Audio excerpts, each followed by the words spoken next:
for today, this morning. Introduction to Portuguese politics from Miguel Silva. Good morning to you, Miguel. How are you? Good morning, Carl. I'm very good on this sunshiny day. It is beautiful. Where are you? Which part of Portugal are you in? I'm just in Lisbon. Just in Lisbon. You can't say that. Lisbon, the great cultural, one of the great cultural capitals. Yes, but everyone knows Lisbon. It'd be far more exotic if I were in the countryside like you. Yes, fair play, fair play. Do you have a country residence as well, as most Portuguese people do? I'm proud to say that I'm not from Lisbon. I was born. I was born in Coimbra. Yes, I'm sure you know, and I was raised in Bragança, which is in the northeast, a small town. Wonderful, wonderful, wonderful. So what? I guess we should whisper this, but you're from real Portugal, right? What the Portuguese would say, deep Portugal. Okay, that's nicely put. Deep Portugal. What beautiful places! And I guess if you are, if you have Coimbrian and Bragançanese connection, you would soon distance yourself from Lisbon. It's funny like that. So I've noticed so far. Thank you so much for being here. Thank you for responding to that call. We don't know about Portuguese politics as well as we might. I think a lot of the nuance of it. It depends on how well you speak Portuguese when you're watching these things and growing up steeped in it. If I'm on a bus, for example, in London, I can hear what everybody's saying. I can hear them complaining about politics. If I'm on a bus in Lisbon, I don't really know what's going on. People are speaking so colloquial, everyday Portuguese very quickly, and I can't pick up on all those nuances. It's not that much better when I'm watching TV. So thank goodness you're here to break it down for us. So where do we begin in our understanding, the beginner's guide, the children's guide almost to Portuguese politics? Where would we begin, at the top or the bottom? I thought I'd share a small graphic that shows the semi-presidential system. Great. Let's see if I can manage this share button. Well, you're a brave man. Many people come and share, but take your time, do what you have to do, and I'll speak to a few other people while you're doing that. So no pressure there. Alô a todos e bom dia, alegria de Laria, from Andy the Doc Thompson, who's going to Coimbra, I think, at some point today, in fact. And I can add your graphics there. Perfect. Yes, how amazing! How very thorough of you as well. I made an effort. Yes, indeed. So,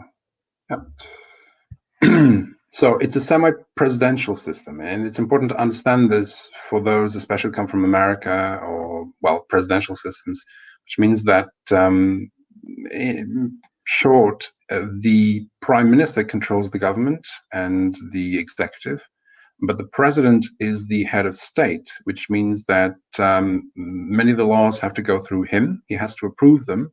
And he is also the supreme commander of the armed forces, the military. Mm-hmm. You have I'm afraid it's in Portuguese. I could not find anything in English, but you see there the head of state. He is elected directly, whereas the government is basically people vote for a party. They don't vote for the name of a person. And it's then that party that chooses whoever becomes prime minister, the MPs in parliament, etc. But it would be a parliamentary system entirely were it not for the head of state being given sort of a supervisory role in the system. Fascinating. Okay, and is it all right for me to interrupt you and ask you questions as we go? Or of course, please do.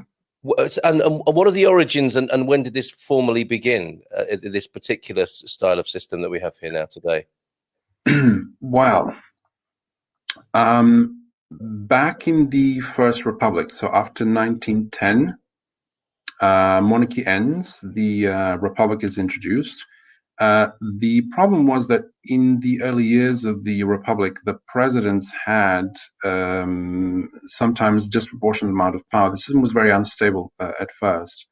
And so eventually this sort of system was agreed upon. Now, during the dictatorship, this was the system, except that it was only formally the system. Informally, of course, Salazar, even though he was prime minister, he had all the power, he had absolute power. But even during dictatorship times, formally, the president did have some powers, although he wouldn't exercise them. Mm-hmm. Okay. So we're talking about a fairly recent development. I would say it's been working like this in a stable fashion since the revolution. Yes. Amazing. Since Amazing. 74. Yep. Okay, that's great. Thank you. Yeah. Social. Oh, I've lost your presentation now. Is that the only one you want to share with us? Plenty of things, actually. I mean, I've prepared a few things, but let me. I will give a few more. It's mostly history, and then as people begin to ask questions, I'll just. Yes, of course. There is one question already in, and I will keep us up to date with the greetings that are coming in as well. Paul, hola, bon dia, from a lovely Cabanas de Tavira today. Can I ask about the history of the left bloc, and is it a pattern for others to follow? I mean, you don't have to answer that straight away, but if we can factor that in at some point, that'd be great. Andrea and Omar are here. Hello, good morning to everyone. This is a very interesting topic. So there's certainly an appetite for what we're talking about this morning and for a deeper understanding of what's going on politically in Portugal. Bon dia, alegria from a sunny Brixham in the UK. Andy, looking for the dubious pleasure of being the most political person here, except perhaps our guest. So we'll give that award to you for the time being, for sure, Doc. And his favourite phrase, Miguel, I don't know if you agree with this, is if you don't do politics, politics will do you. Hence the importance of understanding of what's going on politically. Well, there's certainly a lot of truth to that. Yes. Okay, so we have this. We've got the broadest picture here, and those are the characters we're familiar with. I think as expats, tourists, and foreigners. We know Marcelo, as he's affectionately known, sometimes not affectionately known, but we know the president, and we know Antonio Costa, the leader, and they have been the I suppose the dynamic duo of the recent pandemic times, offering leadership through this, and are thought to have done a fairly good job. Obviously, in the world of politics, you're never free of criticism, but in terms of the world picture, they've done a fairly good job, with pressures from the population, with pressures from Brussels, and whoever else the pressure comes from politically. Are you going to tell us as well about the broader picture of the political parties this morning? Because I think that's what left bloc has been mentioned there. That's the fascination I have, and the bit I struggle to understand. How we're broken up into political parties, and what the political chamber is like in Portugal. Well, the political chamber is easy enough. There's only one of them. We don't have a Senate, so it's fairly straightforward. People vote. The vote is more or less proportional in attributing mandates, and then because there's only one parliament, the parliament, basically whoever controls most seats in parliament controls the government, gets to form a government. I will share with you the result of the first election in Portugal. First ever? Yes. Okay. After the revolution. Okay, so we've got a sort of post-revolutionary context here. Oh, okay. Yes. So a very quick question before we move on from the early days here. But Merrill and John Smith are saying, I'm really interested in this. Was Salazar technically the prime minister then? Because I mean, he's characterized in historical terms, culturally, as the dictator, but also that was his actual position, was prime minister. Yes, he started out as, he was invited. There was a military coup that overthrew the civilian power, so the military took power. They invited relatively early on Salazar to be the finance minister. His expertise was, he had studied law in Coimbra. He was a brilliant student, but I think he specialized in financial law, something like that. And so he was invited to be the finance minister. He was not given enough power to basically turn the economy around, so he quit. And then he returned again through the invitation of the military to become the finance minister. Then he would very quickly rise to the head of government. At the time, it was called President of the Council of Ministers. He was prime minister, effectively. And he would rule as prime minister for the remainder of his tenure, even though, of course, elections from then on were not particularly relevant. Yes. Wow. Okay. And it's kind of hard to get your head around that, isn't it? and for that to be a phenomenon in such recent times in history as well. But I guess that takes us a little bit away from our subject for the time being, although, people may wish to return to the fascination about Salazar. Sorry, I've lost your screen share again there. You were showing us a political pie chart. Again. Yeah, go for it. Bon dia, Carl. We're having our 5th barbecue of the year this evening. Typical Brits. 5 days of good weather, and then obviously 5 barbecues in a row. Loving this weather, loving this country. Good topic also, by the way. So here we go. Here's the makeup of the first election. So this election took place in 76. In 74 was the revolution that overthrew the dictatorial regime. In 75, we had what we call the hot summer because tensions were high and we were on the verge of a civil war. And then finally, everyone agreed at the end of the year to forego any military options and go straight to the elections. And so in 76, this was the result. Could you lift that off the page for us and tell us who the colours are for those who might not be able to zoom in that closely? Oh, excellent. Wow, you've done it. Yeah, good. So it's actually interesting to see this because the system remained roughly the same for the next 30 years. It didn't change much. So the one of the problems with the hot summer of 75 was that the communists had been the only organized party during dictatorship years. They were a clandestine party, but they were organized. They had people everywhere. And then the remainder of the political system was either exiled or they were part of the system, but they didn't really have much power. So you see here the orange PPD or the blue CDS. They were people who came from, say, a Christian democratic background. And during the dictatorship, they were in parliament, but there was only one party in parliament, and they formed what was known as the liberal wing of that parliament or that party, because they advocated for actual democracy. The others, many people, the leader of PS, the Socialist Party, he was in exile, and the communists had been the only organized party. So in 75, they wielded a disproportional amount of power and influence comparing to how many people actually wanted them to form government. And that was the source of the tensions, because the communists were not that eager to have elections, and the socialists and everyone else were, because they knew they would get more votes. Yes. And this is the beginning of what we understand today as the party. So could you break down those acronyms for us? That would be really helpful.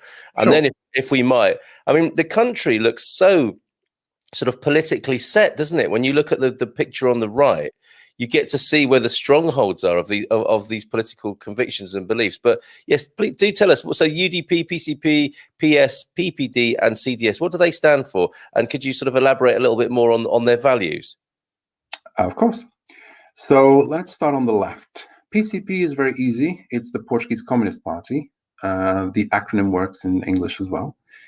They were a communist party. They were of the Marxist-Leninist school, and they still are. You hasten to add, yes. On the left of the PCP was UDP. UDP were far left, but they were not. You see, even in the 70s, there were some, let's say, dissension relatively to the Soviet Union. So the PCP would pretty much do whatever Moscow would tell them to do. But there were many Marxists that were not aligned with the Soviet Union. And there were many different, there were dozens of parties in 76.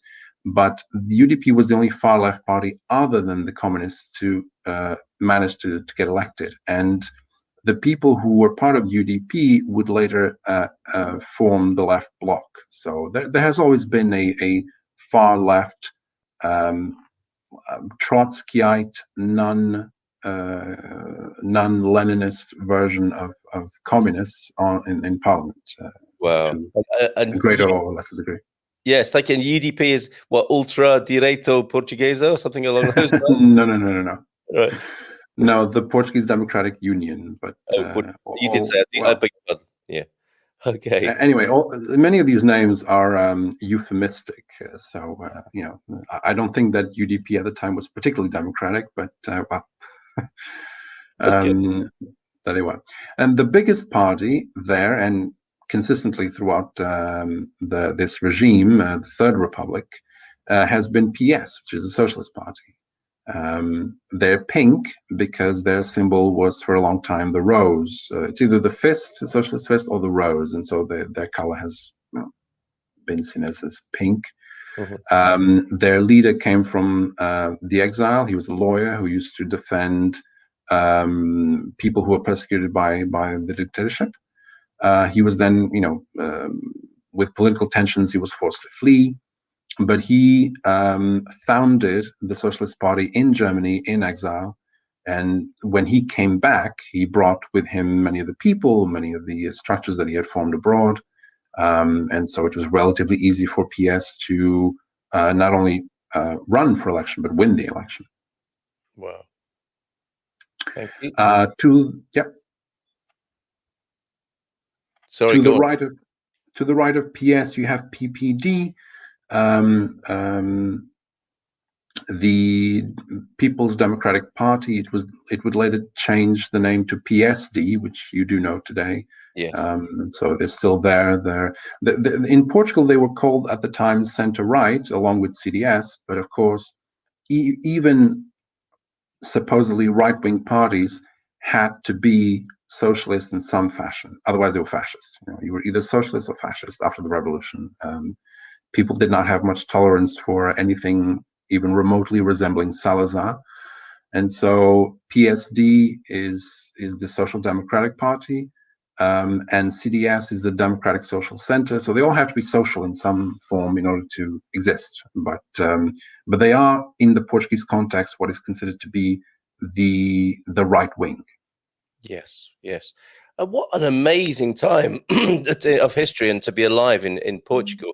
Edmundo saying here, our taxi man Edmundo, and I think you can always get forthright political views from a taxi driver. After 1976, creation of political parties ensured all citizens a social protection, ensuring the Portuguese with social, educational, and health security. So that to me sounds like a valid and appropriate analysis of what went on there, moving from dictatorship into a bright new future for Portugal. That's how I would imagine it was. Was it actually like that, or was there still this this great sense of heat, both in terms of the weather and in terms of the political temperature?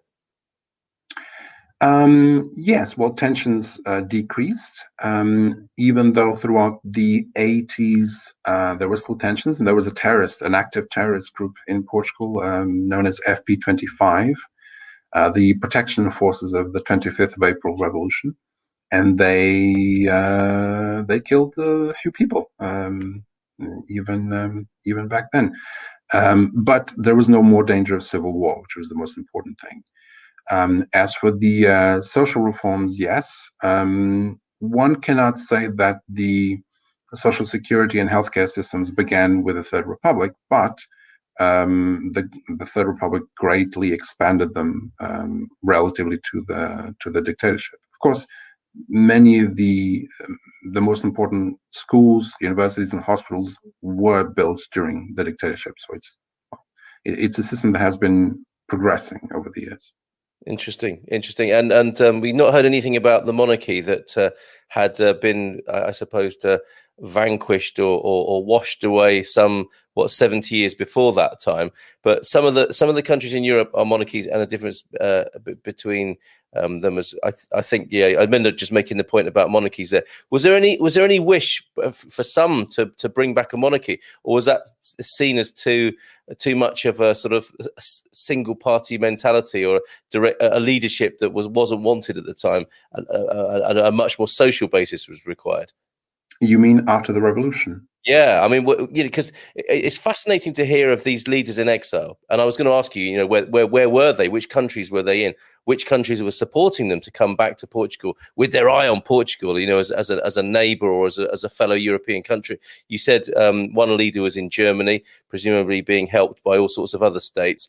Was there a monarchy party, or were there the descendants of the king from earlier in the century waiting to come back into the scene, or was that just totally out of fashion by that point? No, no, no. No, not really.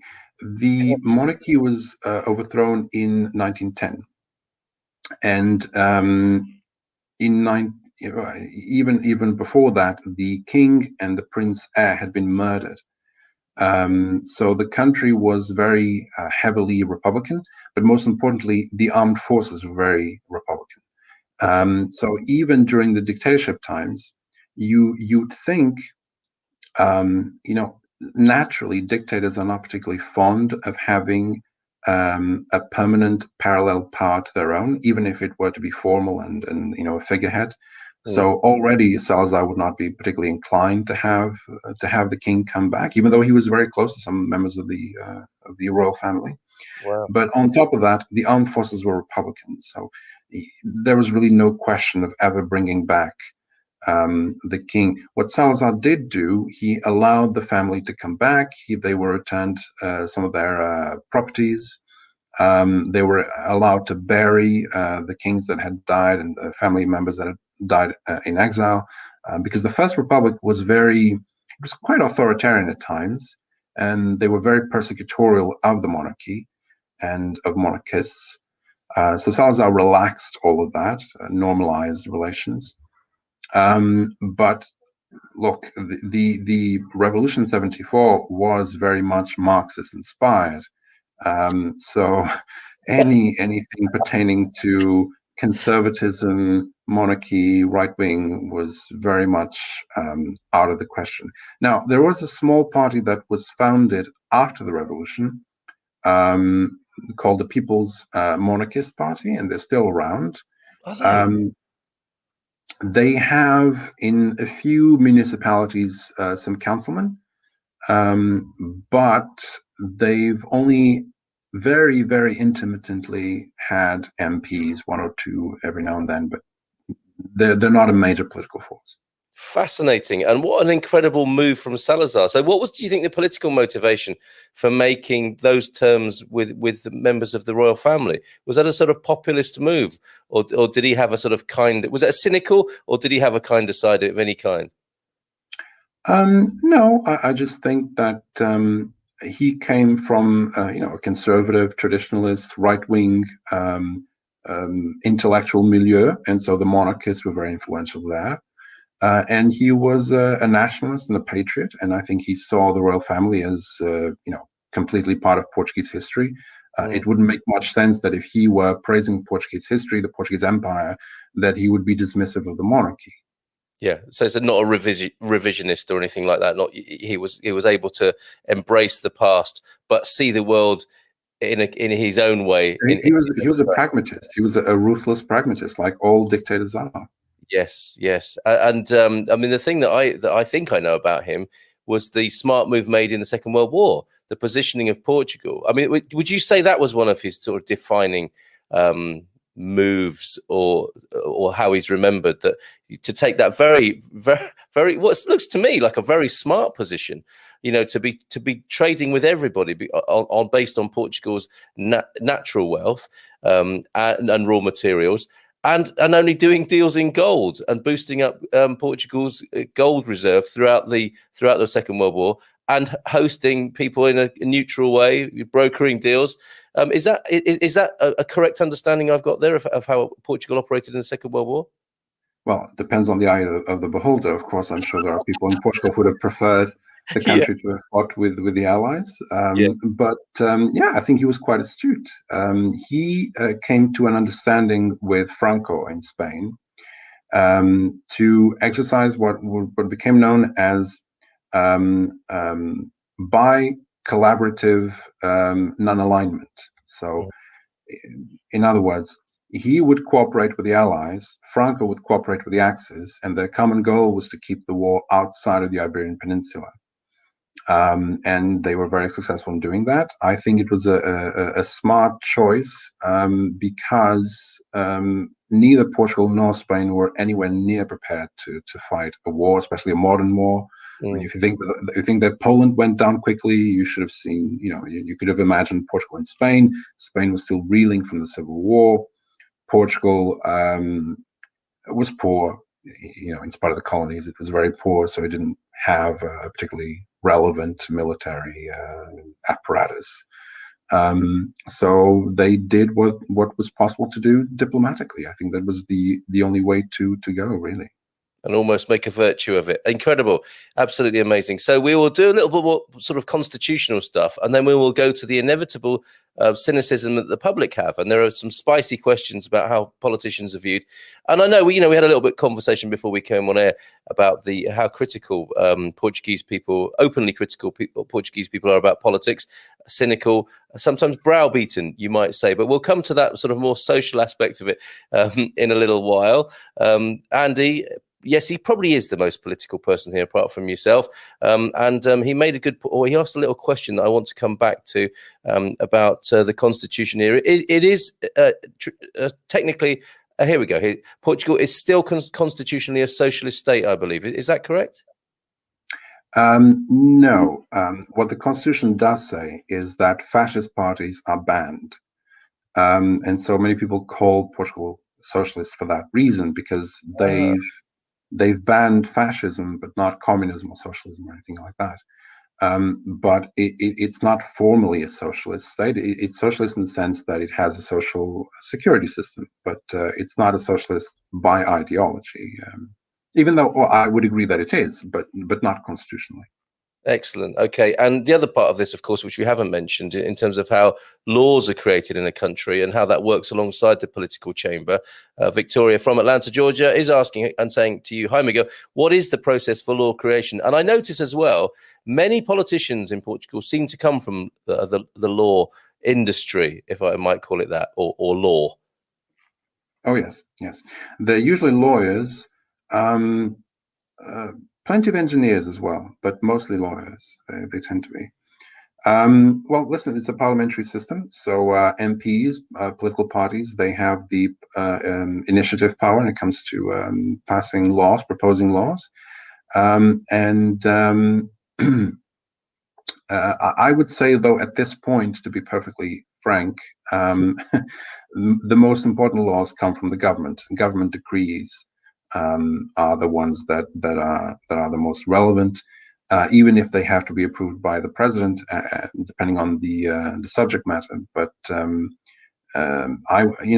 parliament takes forever to debate laws, discuss laws, and approve laws. The government just does it, and the executive power is very strong. It's a very centralized country politically. Okay, and it's certainly we've seen this, haven't we, in the last year, where law has been created very quickly, and if not law, then sort of state of emergency directives, and yes. it would appear that has to be run past the president for his rubber stamping and approval. How real and true is that, or is it more of a saber rattling and kind of bureaucratic thing where he just needs to offer his view? Does he have a lot of executive power to overturn these things? Oh, he does. Oh, okay. But this particular president is not particularly keen to exercise that power. And why would that be? That's his platform. That's his choice. He's not a combative president. We've had combative presidents. The one that I showed you, the one that won the first election, 76, he became prime minister. Later on, he became president. And then we had a time in the 90s where we had a PSD government and a PS president, and he was very combative. Another instance notorious of presidential power being exercised was the 2003 invasion of Iraq. Portugal had a PSD-CDS coalition government, so a right-wing government, and they were keen to collaborate with the Americans and send troops to Iraq. President was socialist and said no.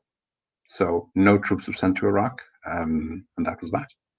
Amazing. Okay, so that is possible. That's fascinating because the and only being here for 3 years, I've only seen Marcelo's tenure and kind of extended that to how all presidents might operate. But it's very interesting to hear that the president can get stuck in if they wish to and overturn things, and that sounds like a really healthy and good dynamic to have in a country's politics.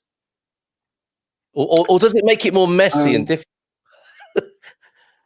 Well, it depends. It depends. I would say it's been working relatively well since the revolution. At least, let's put it this way. Apart from the dictatorship, this is the most stable regime that Portugal has seen in centuries. So you don't have revolutions or overthrows of governments, on and off. So it's a relatively stable system. It seems to work relatively well. But of course, it depends a great deal on the personalities of the people involved. Yes, But, yes, there's a certain balance of power. Yes, and world events, of course, and the general global context, and I'm sure we will come to that to talk about the influence of the EU and the European Union and European politics on how Portugal performs as well. So you've given us a fantastic introduction there. I think we're better off in knowing who the parties are. Do keep your questions coming in here to Miguel Silva, who's very kindly joined us to do a Portuguese Politics for Beginners show this morning. Long overdue. We should, as people coming or interested in living in this country, I think we should know this stuff. Victoria says, who are the players and how do they work? So we've done that, or not work together. So, and I think we've given that a pretty good analysis. It's been a stable picture since the election that you shared with us there. Is there any more to say on that, though, in terms of long-standing bitterness between parties, or have we said enough on that? It works fairly well, as good as politics might work in any country. Well, I was waiting for us to discuss the current situation because things, of course, changed a great deal in the past few years.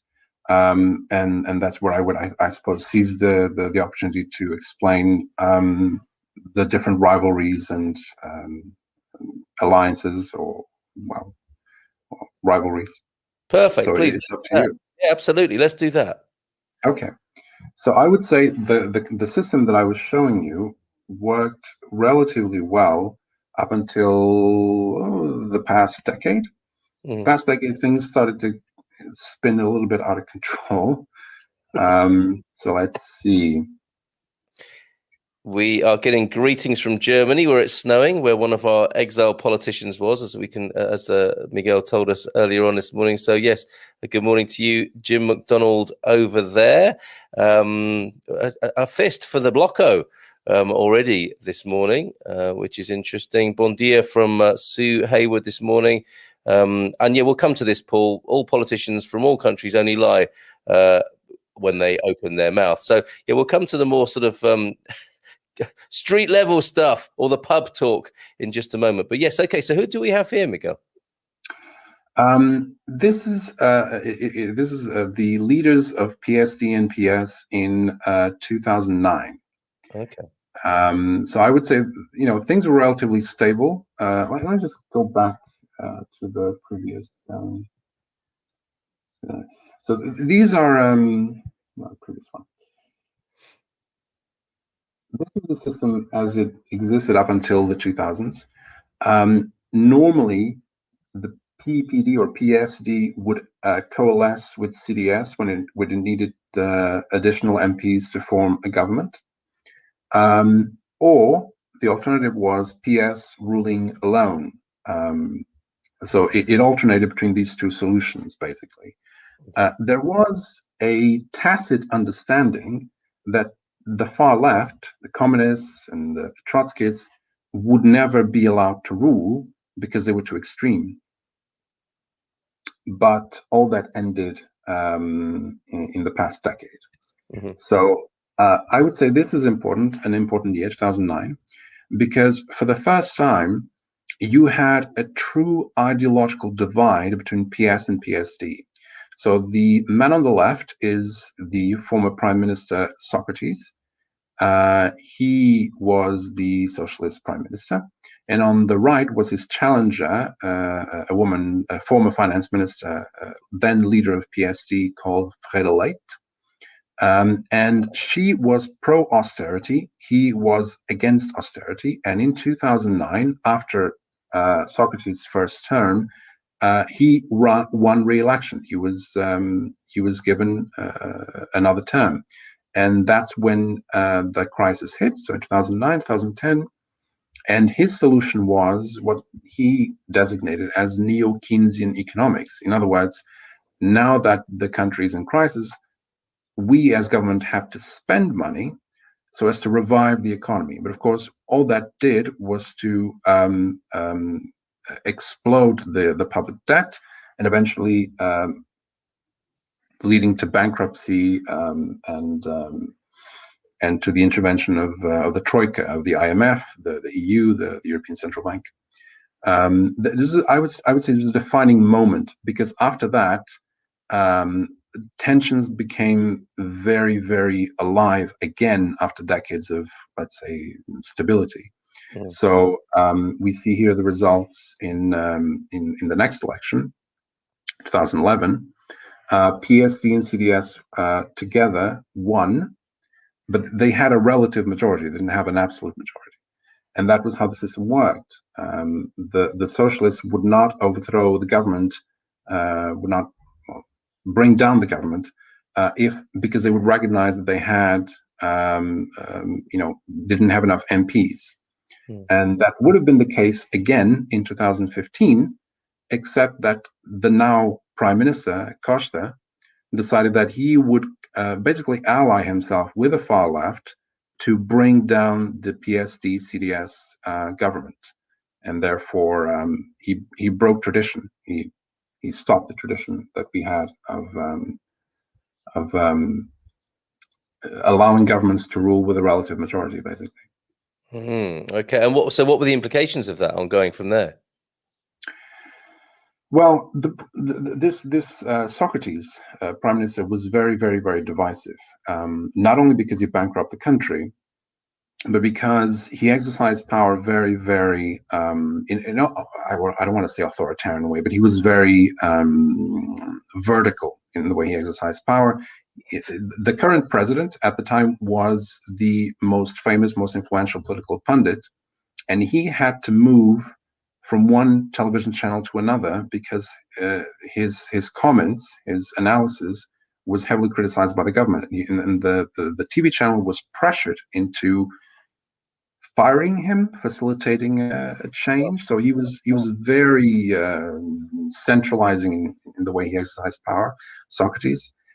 So the right was enraged at him because he had bankrupted the country, because he had tried to control the media. And on top of all of this, shortly after he lost the elections in 2011, he was also arrested on corruption charges, because apparently there were millions of euros passing through his bank accounts, whereas he's obviously not a rich man. So because of all of this, the right-wing parties and the right-wing voters, they couldn't stand the socialists. The socialists, I think, should be blamed because they never did a mea culpa. They never distanced themselves from Socrates. And then the problem was that the left as well felt very offended, let's put it that way, by the austerity years. Yes. Because even though Portugal had had economic crisis before, the 2007-2009 Great Recession was worse. And they were incensed that how could the government even dare make cuts or freeze, careers in the civil servant sector, in the public sector. It was outrageous for them. So that's where I think things started to go a bit off the rails. So for that reason, there was this strong incentive, strong zeitgeist for the left to be united, even though, technically speaking, PS had a lot more in common with PSD than they did with the left bloc. But the result was that in 2015, the CDS-PSD coalition won the elections. They were the most voted political force. But Costa just went to the left bloc and the communists, and they had a parliamentary agreement. And basically, the far left votes in favor of socialist budgets, and they vote against right-wing budgets, and that's how the socialists remain in power. And that was an upset at that time, and has continued to be the way forward politically in this country. It is what is internationally known as the contraption. We in Portugal have a more difficult word for it, but it means contraption. It means that no one ever expected it to last very long, precisely because the Socialist Party and the far left didn't have, at the time at least, very much in common. But apparently they do, and they still do today. Amazing. And yes, and presumably they just become more and more comfortable bedfellows because they enjoy political power and they're able to see through their political aims. Yes, and I think that the problem with PS is that the PS went through a bit of a crisis, like most socialist parties did after the fall of the Soviet Union, because suddenly socialism was, in America it was always not very popular, but in Europe it was quite popular. Social democracy was very popular. But when socialism collapsed in the Soviet bloc, at least economically, the debate was lost for the socialists. And so over the years, the way that they've survived is through, I would say, just basically populism, trying to gather votes through campaign promises, like most politicians do. But in terms of, in symbolic ideological terms, they would borrow a number of causes from the far left, from the left bloc. So gay marriage and euthanasia and abortion rights and that sort of thing. Not those things, change things in the country a great deal, but they're symbolic. And so they would borrow those from the far left. So obviously, at this point in time, the truth is, there aren't that many differences between PS and the left bloc. What I think surprised the right was that the left bloc would be willing to support a government that was part of NATO, who participated in NATO missions, who maintained the euro, who still maintains austerity, even though they were elected to end austerity. Austerity is still there, and perhaps not for the civil servants, but certainly for the rest of the country. Taxes have not come down. I mean, the restrictive measures are still there. But I suppose it's all about the narrative. It is all about the narrative. This is what we know now, isn't it? And this is a familiar picture. So there's a progressive, a sense of a progressive alliance moving the country forward in one sense, with issues and political ideas that you would want to be associated with as a modern country. So that's one driving force in politics, isn't it?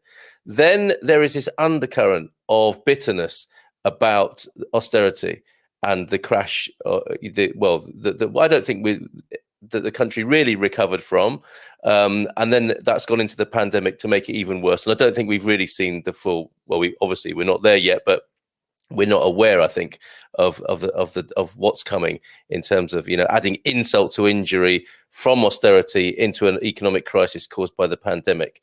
So then you have Portugal on the one hand being a poster boy and current chair, I think, of the European Commission at the moment, or EU. Sorry, I'm not familiar with which organization Portugal is chair of, but it enjoys, as far as I can see, a kind of poster boy image of what the European ideals are about.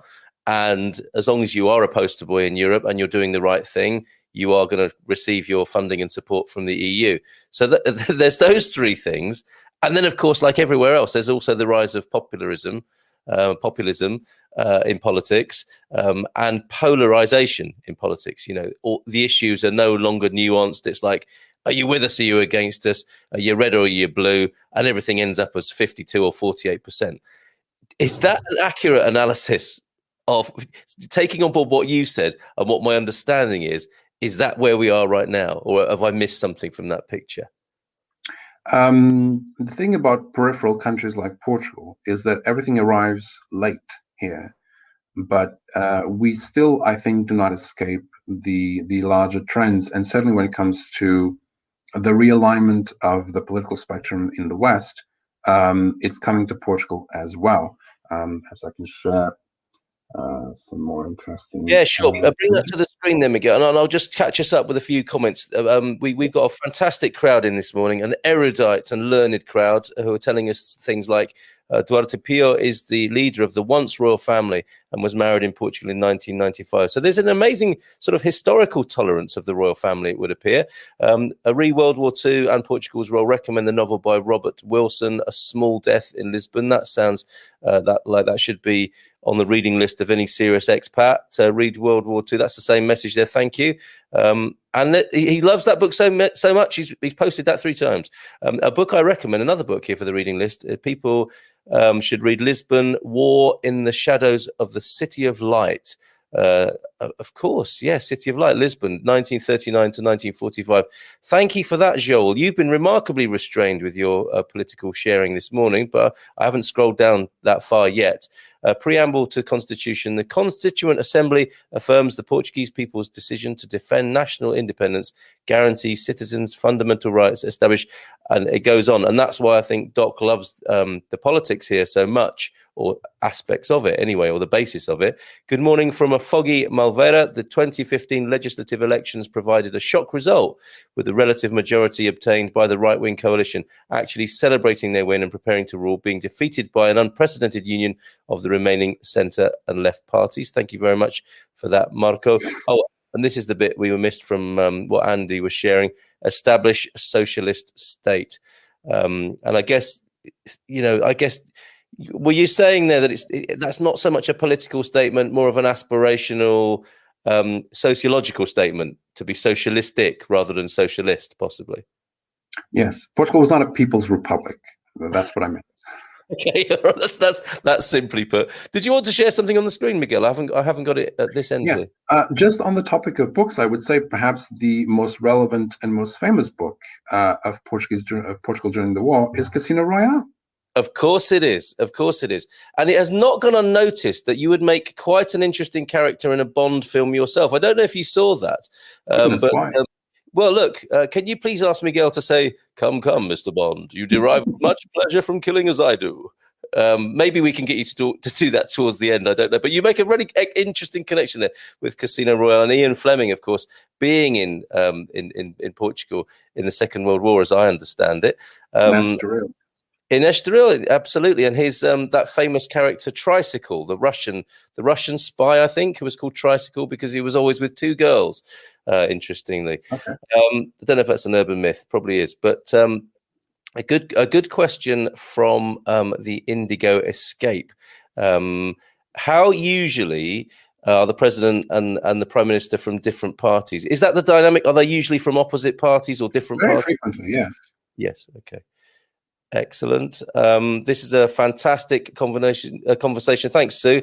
I'm really enjoying the education this morning. Yes, but only if he has enough compelling arguments to make an early vote. That's we need a bit of context with that one.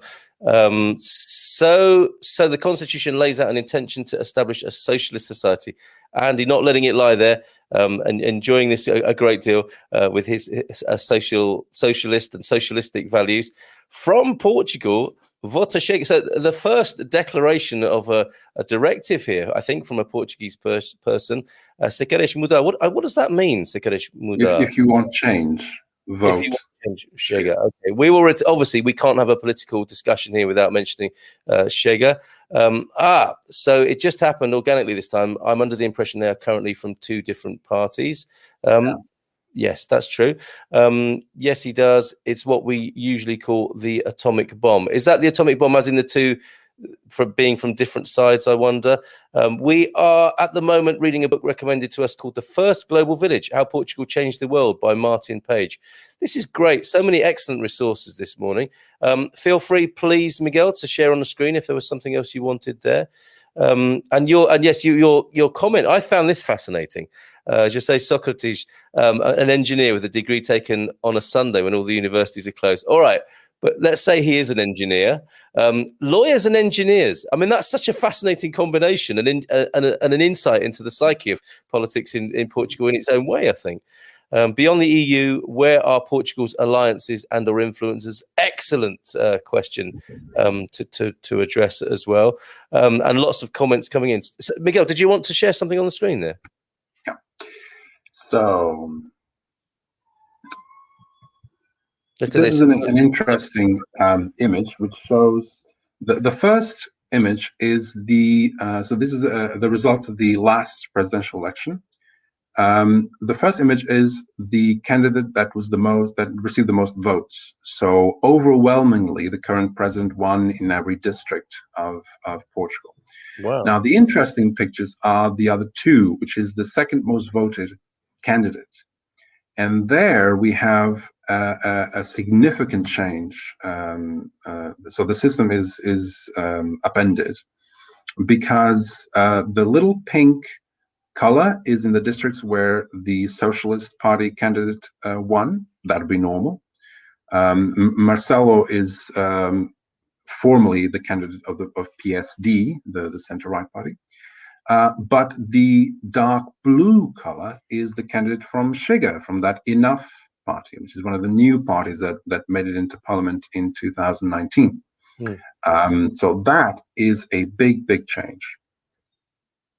Absolutely. And because not only because that party exists, but in the space of 1 year, it managed to basically gather votes from a considerable part of the population. In the last presidential elections, this new party that we're discussing gathered about 500,000 votes. So for a party which is 1 year old, that's incredible. That's significant. And so I have here an image of the new parties, and perhaps we can discuss those. Please, yeah, absolutely. So the socialists are on the left, so followed by the Social Democrats. That's the ones we knew until now. Then we have Chega, the Enough party. They came in at third place in the presidential elections. The left bloc we already know. Then we have the Liberal Initiative, also a new party. PAN, People, Animals and Nature, was elected back in 2015, but they're still in parliament now. And then on the very far right is the Free Party, or Livre, which is also a far left party, basically a secession from the left bloc. So we have now 9 parties in parliament where there used to be 5. So things are changing very quickly. Chega is basically a conservative party. And this is new because until now, the right wing did not dare to be openly conservative, or at least openly anti-socialist, put it that way. Yeah. They prefer to disguise themselves a bit as, center-right, centrist. Chega is unabashedly right-wing conservative. The Liberal Initiative, I would say they're rather centrist because they have very radical privatization proposals for the economy, but on the other hand, their social values are very similar to those of the left bloc. So it's an odd mix. People, Animals and Nature is basically an environmentalist party, and Livre is an alternative to the left bloc. It has a complicated history. I'm not sure it's worthwhile going into that, but well, they only have 1 MP. They used to have 1 MP. Now they're split. Anyway, it's a complicated history. Okay, so we've gone from 5 to 9, and this can make things harder to work in politics. Obviously, the more parties there are, it splits the vote, and then the traditional parties have an easier job in many ways, don't they, with what's left? I have so many questions, but so do other people as well. And this is a good point, I think, to ask this one from Victoria. Are the Portuguese politicians bringing the people what they want? So we look at that spread of 9 parties there. You would think so, wouldn't you? In other words, are they representing their constituents well? How would you answer that? I mean, what are levels of satisfaction, and what's your personal view on that? Historically speaking, they are the very lowest that they've been in decades.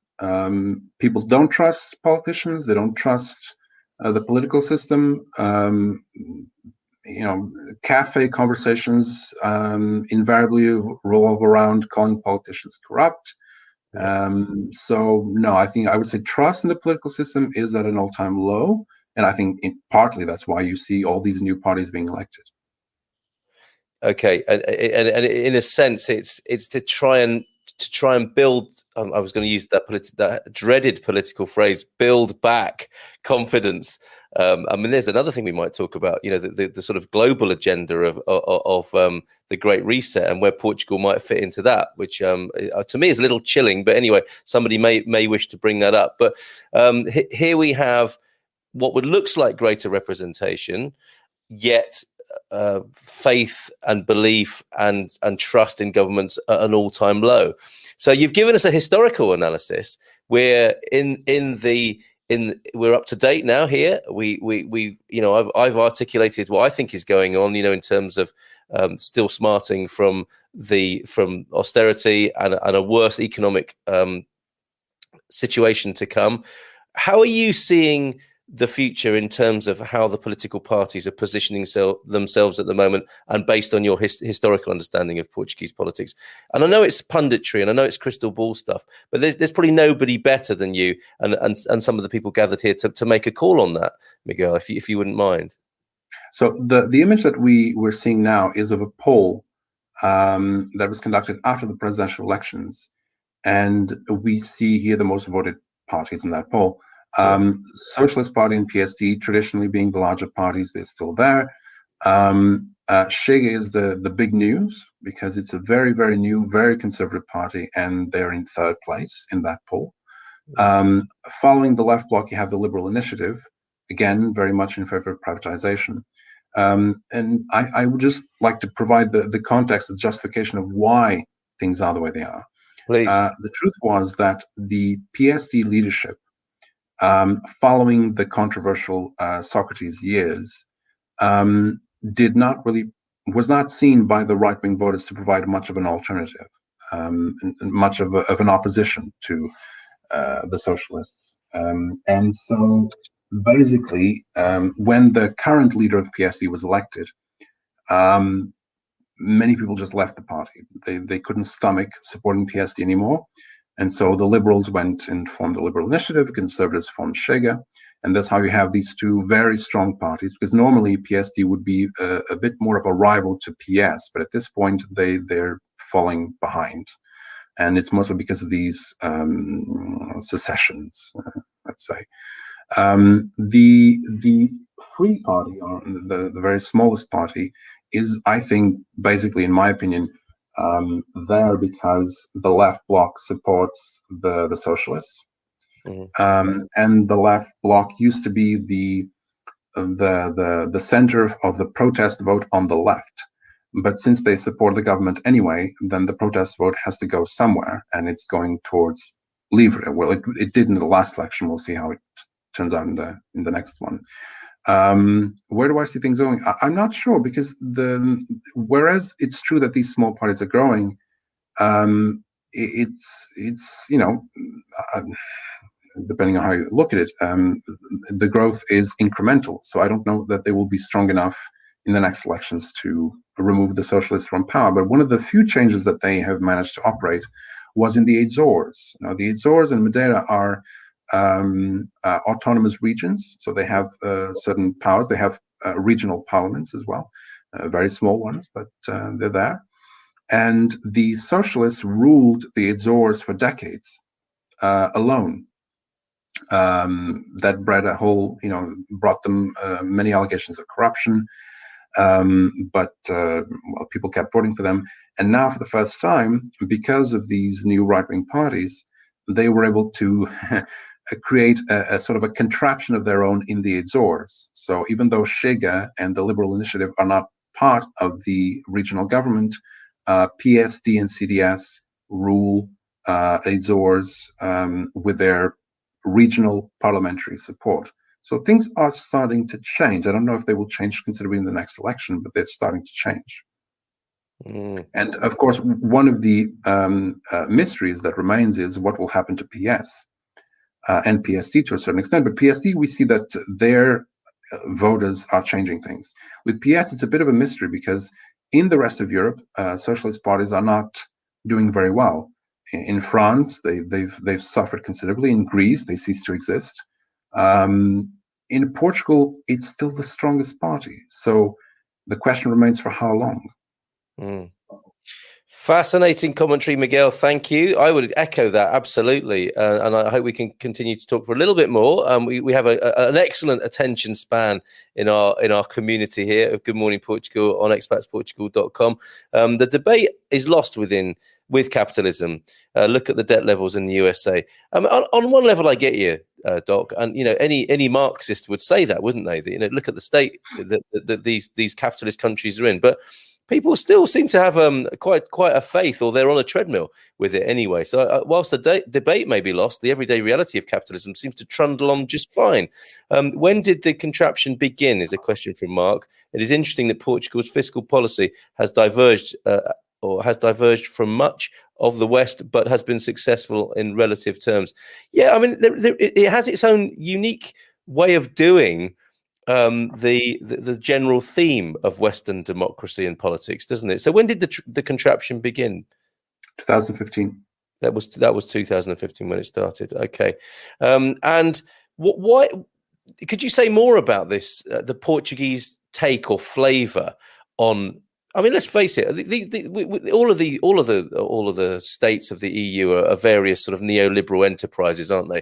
Trying to do capitalism in their best way and be socially democratic and kick things down the street. The full-on results of the previous austerity, what's coming with the pandemic, what's happening with debt levels. That's usually given to future governments, isn't it, rather than sorted out by the government in place at any time. So there's that those time bombs are ticking away, all of them. But what's Portugal's unique take on that? Would you characterize it as the contraption? Well, I can describe the contraption. I don't. The unique take is only political. It's not financial. Financial, it's in the same situation as the other countries. It's worse. I mean, until this year, until a month or two ago, Portugal was in the top 10 of the world's most indebted economies. So it's a disaster zone. But because it keeps getting bailed out by the EU, it goes on. But no, it's not doing well at all. As for the contraption, I think it has to do with the fact that we had a very, very left-wing flavored revolution. And so many people, I think that most citizens in most countries don't particularly care about politics. They only do when they really have to. Yes. And in the revolution, everyone had to. So their political education was the revolution. So for many people in Portugal, especially the baby boomers, their political values are left-wing simply out of context. And so the austerity measures, I think, were a shock to many people because the government's basic job, in their eyes, is to provide people with stuff. It's to provide them with social security and healthcare and education. And so if there are cuts to those sectors, and in some cases unprecedented cuts, then that's outrageous. That's shocking. And I think it was this outrage that was also driven a great deal by the intellectual class and by academia and by politicians and by journalists that basically imposed the contraption. I think on the part of the left bloc, especially, and the communists, there was a bit of a rhetorical entrapment because they had argued so much, they had used such an hysterical rhetoric against the austerity governments of the right that they really couldn't possibly justify not supporting the socialists when they were finally given the opportunity to revert the policies of the austerity governments. So they couldn't back down at that point. And in part, it is that fear, that rhetorical entrapment that still drives them. Because the truth is, the communists and the left bloc have been losing votes. And this is critical in some aspects. Say, for example, in presidential elections, you need to get a certain percentage of the votes in order for the state to pay for the campaign, to subsidize the campaign. Below a certain threshold, you don't get any money. And this has happened to both the communists and now with the left bloc in these past elections, that they really are very, very much on the verge. They run the risk of not getting any funding from the presidential election. So they run candidates, and these candidates do extremely badly. And it's not a coincidence. It's partly the effect of Marcelo. Marcelo is supposedly a right-wing leader, but honestly, he rules as if he were a PS president, in my view. But it's also partly the fact that there is no distinction between the left bloc and the Communist Party relatively to the PS, because they support their budgets. One of the things that the right mocks is that the left bloc in the morning goes to parliament to vote the Socialist Party budget. In the afternoon, it comes out to the streets to demonstrate against that budget. It's completely hypocritical, and of course, this has effects. Incredible. I think that's so fascinating, Miguel, about the baby boomers being of the left in Portugal, because I think elsewhere in the world, the baby boomers have done extremely well from neoliberalism and capitalism. Most notably, their personal assets, their house has gone up massively in value. They've all become, little capitalists, haven't they? And they've enjoyed that sense, because that speaks to people. But to think and know that the Portuguese had their political education from the revolution in our fairly recent history is really inspiring. I was getting chills when you were talking about that there may be a socialistic consciousness among the older generation here because of that sudden education they had from the revolution. That's absolutely fascinating. I think that's another thing that makes Portugal a little bit different. Let's talk a little bit more about Chega, if we might. I think the gist you were making, and this answers your earlier question, I think, Gary, about the influence of the left and how, generally speaking, we are political, not political systems, but politics itself is in this slow creep to the right, isn't it? Center to right, and that's what works for the EU. That seems to be the steady creep. Certainly, my experience of the UK is that's what's happening. You don't recognise the left anymore because it's moved so far to the centre and gone over that line that it's social democracy with a right lean on it. That's what the left has become in a popular sense, and hence then the openness and desperation, or whatever you might characterise the rise of Chega. Enough. Change. These political movements come out, don't they? When people feel understandably frustrated, it tends to give birth to this sort of political. I'm going to call it a political outburst.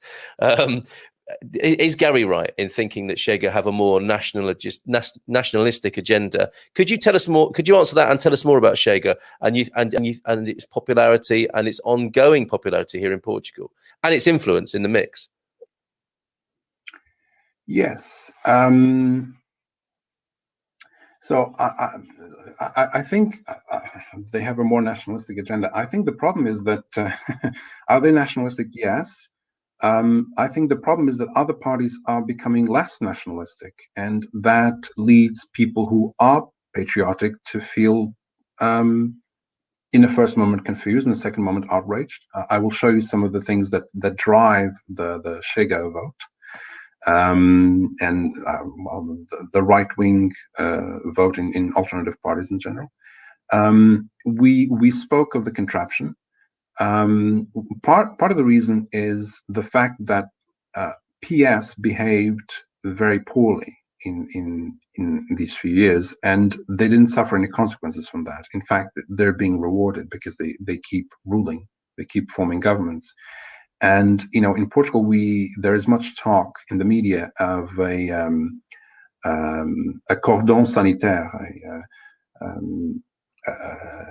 a wall, a dam to keep Chega out, the fascistic populace. But there is no stigma associated with PS, which had a very corrupt prime minister, which bankrupted the country, which that broke tradition and formed the contraption. And this had all sorts of implications. So, for example, the parliament in Portugal is called the Assembly of the Republic, and the assembly has a president, just someone to moderate the debate in parliament. And that person was traditionally chosen amongst the bigger parties, and it was traditionally someone who was not controversial. precisely because they had to moderate between everyone in parliament. So they had to be someone who's fairly consensual. But the current president of the assembly is someone who is incredibly divisive, who is very rude. He was caught in a few decades ago in a secret recording, basically saying that whoever messes with PS, gets hit. They're very arrogant, very divisive, and this is the person that PS chooses to represent them and to preside over Parliament. They've been doing things, and the problem is, if we could say, well, PS has good politicians and bad politicians. Yes, Socrates was a bad politician, but now everything's different. No, it's the same people that used to be in the Socrates government that are there. The people who defended him when he was arrested, they're there. Yes. Costa was Socrates #2. And this matters to everyday people, doesn't it? They don't forget stuff like that. Well, and quite rightly. I can tell you this much. I think it matters to a right-wing electorate at least. Yes. I don't know what centrists and left-wing people think, but at the very least, for the right-wing, this is egregious. How can this be? And so I'll share some more images of, I would say, problems that the right views with the system at the moment. Yes. We'll go from there. So you see, this is one of the problems that we had recently, the 100th anniversary of the Communist Party, and you had communist flags all over the country. You could never even dream of having anything remotely like this for any right-wing party. I mean, this is incredible. In the European Parliament, for example, they have votes in which they condemn communism and fascism. And in Portugal, the parliament, led by PS, refuses to endorse those votes. So they do not condemn communism. They have no problems condemning fascism, of course, but not communism. So this is one of the things that incenses the right. Here are articles of when Socrates was arrested. He's still on trial, by the way. And people's guess at the moment is that he will walk because the statute of limitations will eventually expire. And he's been tried, but they never get around to have the trial, and so eventually it will expire and he will walk. That's what people suspect will happen. That would appear to be the corruption playbook, though, right? We're not the only country seeing that here. Long trial, keep kicking it down the street. Maybe people will forget. Yes. Yeah. That's at least that's what people on the right suspect is happening. I'm not going to say one way or the other, but that's what that's the impression that they get. Yeah. And here we have a number of headlines of things that I think are just outraging the right. I'm sorry they're all in Portuguese, but I will try and I need to apologize. We get a sense. So you're saying that Chega is nationalistic. So why is Chega perceived as nationalistic? You have this image of a statue on the right. There's also a statue here in the middle on the left. And these are statues that have been vandalized. There are other monuments that have been vandalized by left-wing activists because basically they look at Portuguese history, traditionally seen that, Portuguese are very proud of that history. But they vandalize these statues of historical figures because they were all colonialist and racist and so on and so forth. And I think this is at the very least, disconcerting for the right. You have this little man on top in Parliament. He advocates for the demolition of the Monument of the Discoveries in Lisbon. Again, because history is problematic. Still on top, you have the mayor of Lisbon. He advocates for the banning of Chega as a political party. So he doesn't want. He thinks that Chega is beyond the pale. On below him, we have this lady from this influential NGO who's always being interviewed, and she says that racism does not exist from blacks to whites. It's only whites who can be racist. On the left, we have this news report of a conference in Nova University, which was basically censored. It was a right-wing conference with right-wing intellectuals, and because of pressure from the students' union, I believe, the conference was cancelled, pure and simple. Below that, we have one of the members of government, of the Costa government, saying that they want to monitor hate speech on the internet. Of course, hate speech means basically right-wing speech. And below is one of the recent news. These honor students, some of the best students in a certain school, they were not allowed to move on. So past the year, I'm not sure how put that in English, because their parents refused to allow them in what we say are citizenship lessons, citizenship Oh yes, courses. Yes. So civic education, I'm not sure how but the problem is that in civic education, of course, they have a certain amount of now these days left-wing ideological values being taught, and so many conservative parents are not particularly fond of that. And actually, until recently, I don't know how it is now, but these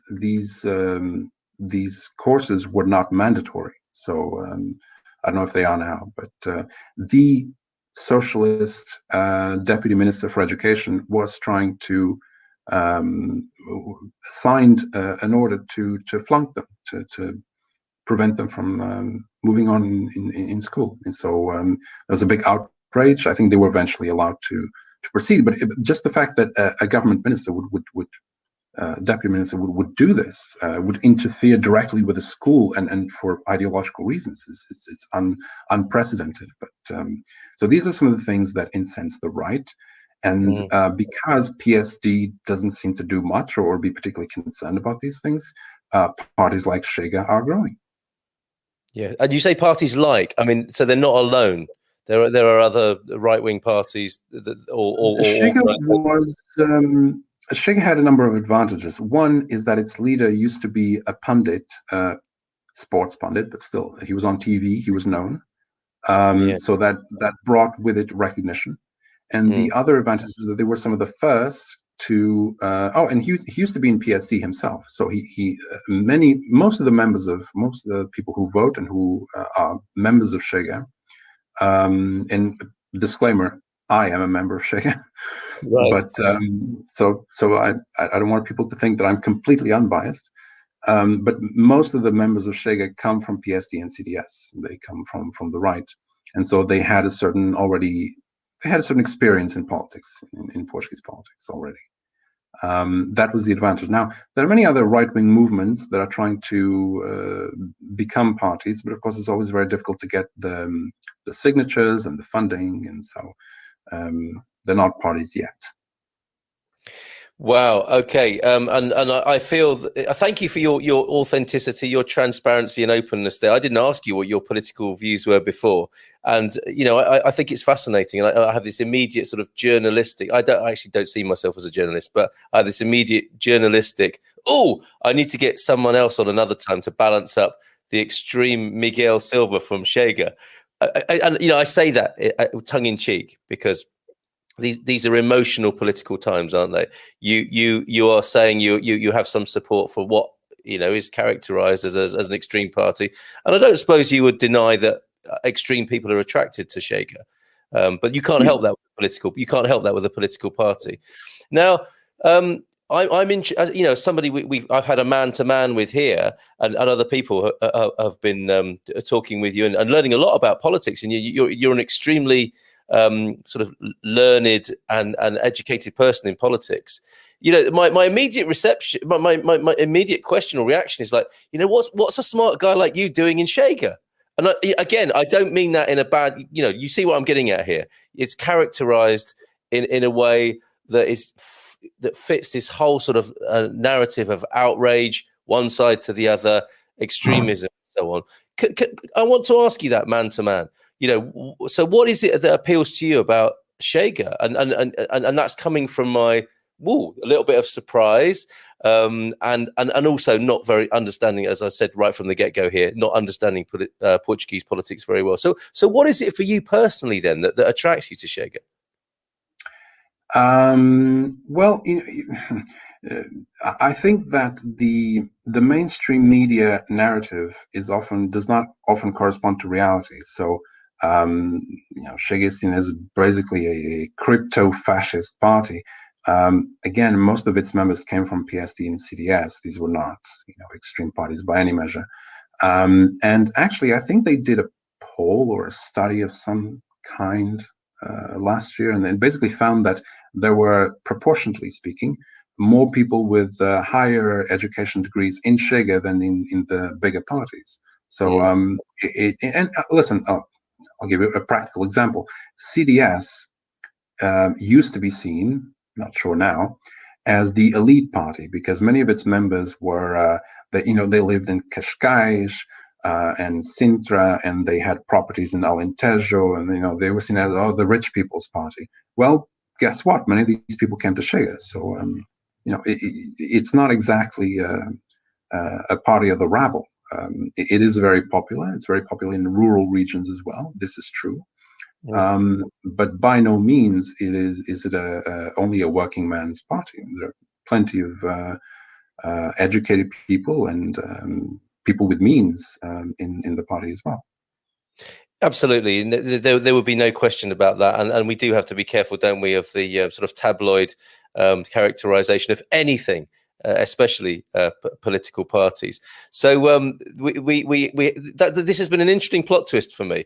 This interview must be made to a left-wing analyst, because he, despite being polite, is misrepresenting many aspects of Portuguese politics. I mean, Paulo, bring it on. Miguel Silva here has been kind enough to step forward and give us an amazing introduction more generally to Portuguese politics and culture. So I'm so glad you've done that today, Miguel. And, we have an open platform here, so I'm entirely open to what Paulo there might characterize as a more left-wing analyst of politics. But to me, it seems to me like you've given an objective view of politics, and you've been transparent and told me where your political colours are nailed. It might be interesting to have you and the doc on here talking at some point, because, it's a kind of Marmite subject on the one hand, oh no, they're talking about politics on Good Morning Portugal show. It's better when they talk about food and Portuguese wine, and maybe it is. But I think these grown-up, leisurely, respectful conversations are extremely important as well. And I really thank you for stepping forward and being honest about your political persuasions as well. And this sums up for me, what we're about. If you ban or forbid political views parties, then you have taken a step closer to the dictatorship that you oppose. So as uncomfortable as it might be at times, I do think we should have these conversations and invitations to people. Mark says this has been a fascinating presentation and discussion. So much still to learn about Portugal as a newbie living in Portugal. Just with a few concluding comments now. I followed the case of the boys who are going to fail because they did not attend citizenship classes, and what Miguel said is false. So clearly that lends itself to a more, or a matter of opinion certainly, but it lends itself to a more of a panel discussion. And again, I say bring it on. Let's have those debates. It's so important in these politically charged and emotional times that we continue to talk without a doubt and don't dismiss or cut each other off. So I stand for that, absolutely. Michael Hopkins, who I think expressed an unwillingness to engage with NGOs. I think the nationalist patriotism and love of the country has been replaced with the label right wing. Interesting comment, Michael. Thank you. Thank you, Miguel. Miguel, it's interesting for certain. I'd love to hear more, even though I'm far left. Being far left in the US, it's not difficult, is it? Just to even to talk about socialism at all, I imagine makes you far left in some parts of the United States. It's all part of culture, says Sue as well. So On that note, I do thank you for being here, Miguel, with your excellent analysis of Portuguese history, setting the scene for us. And what we got to towards the end there, contemporary politics, where we go from here. When I said when I mentioned the Great Reset earlier on, you gave a knowing nod. You're seeing that as part of the political future and context as we're moving forward from the pandemic? It depends on what you mean by it. People on the right in Portugal, I can tell you, are very concerned and very skeptical of the term. But it seems to be taken as very natural and very organic by the mainstream media. It depends on what it means. I think from a conservative standpoint, if you are now going to have such things as COVID passports in order to access whichever, traveling, public services, etc., that's very concerning and, in my personal view, unjustified. And so it really does depend. It is very subjective. It's not very well defined, the Great Reset, is it? No, but with all of these things, it's co-opted to political leaning, isn't it? So if you're a sort of neoliberal centrist, it just seems like a fairly obvious thing to do to build back better and to have a collective globalized future that's good for all people. And through certain optics, which is the word of the moment, isn't it? That could be seen as, yes, we're all sort of one global village, happy people. Let's be socialistic in that sense and create one great big friendly, supportive world. And who wouldn't, on the face of it, want that? Who wouldn't want a united world where there's equity, equality, and people being nice to each other? That's not a difficult sell, is it? But then when you get into the long grass of that and you understand the agendas behind it, I also understand why the right are deeply against such new economic forum, globalist, and to a certain extent the agendas of the EU in this regard. So to me, this is one of the great limitations of the political debate. Positioning ourselves on the political spectrum tends to cause people to deny parts of themselves. This is what I'm seeing going on at the moment. So that's why I'd love to see you and Andy Thompson from our community here have a discussion here, because you would, on many things you would agree in a humanitarian way, but you would entirely disagree in a political way, i.e. the means to bring those humanitarian aims about. And I guess that is what politics is about, and that's why it continues to churn in the way it does. But yeah, amazing today. Sorry, go on. There was a famous Friedman quote where he said that the tragedy of politics is people interpret politics based on intentions and not on results. And so obviously it all sounds good, but does it all produce good is the important question, I think. I find myself agreeing with you. I saw a meme only yesterday, which is, along the lines of how's that working out for you? Because I think that's a difficult but excellent question. How is that working out for you, for our personal lives and our political lives? But it's like, are you a good advert of the things you believe in? Because on the one hand, I think we need to do that personally. And then when you scale that up politically, is what we've got, is how we're relating to each other. Are people being cared for? That is the advert for the beliefs that lie at the heart of any political system. And clearly we haven't got it quite right at the moment. And that's why we need to keep talking, I think, in the way that we are. So I thank you very much for being here this morning. Can you recommend a left-wing analyst? My pleasure. A left-wing analyst who would have a conversation in English. I'll have to think about it. I'll come back to you on that. Okay, maybe we speak to them, and then maybe we speak to you both at some point in the future. But again, let me say, and on behalf of this community, thank you for stepping forward into our need to understand Portuguese politics better. You've done a great job, and look forward to staying in touch and hearing more. And yes, your recommendation to maybe sort of politically, intellectually balance things up a little bit as well. Miguel, thank you so much. Really appreciate you being here. Thank you for the opportunity, Carl.